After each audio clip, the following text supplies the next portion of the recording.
हा नमस्कार सर. अभिनंदन तुझं. हॅलो. खूप खूप खूप खूप धन्यवाद सर. चला आनंद आहे बेटा, तू पोलीस कॉन्स्टेबल म्हणून लागली. हो सर. आपल्या अम्मा काय पढाई उपक्रमातली एक पोरगी आपली राज्याच्या सेवेसाठी निघाली आहे, देश सेवेसाठी. त्याच्याविषयी आनंद आहे. काय बेटा, हा कसं हो वाटतं बेटा तुला आता? खूप छान वाटतंय सर. हा ना, आपल्या क्लासच्या मार्गदर्शनामुळे एवढं झालं सर.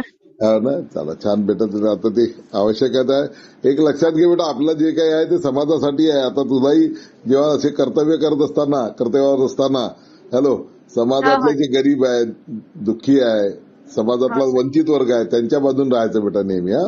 हो सर. खूप खूप धन्यवाद. तुमचा आशीर्वाद होता म्हणूनच झालं सर. त्याचा आशीर्वाद काय नाही बेटा, देवाचा असते. आपली जी मेहनत आहे, ठीक आहे, हो आई सर. वडिलांचा आशीर्वाद असतो. हो तर सर. खूप खूप तुला शुभकामना. आणि तुमचा आता सर्वांचा एकदा, जितके आपल्या अम्मा की पढायची आहे, सगळ्यांचा हो एकदा सन्मान ठेवायचा आहे. आई बाबांना हो घेऊन सर. येतात, सगळ्यांचाही आपण सत्कार करू. चला हो बेटा. खूप हो खूप हो काय अडचण असेल तर सांगायचं बेटा. हो हो सर. ठीक आहे. ओके बेटा. धन्यवाद.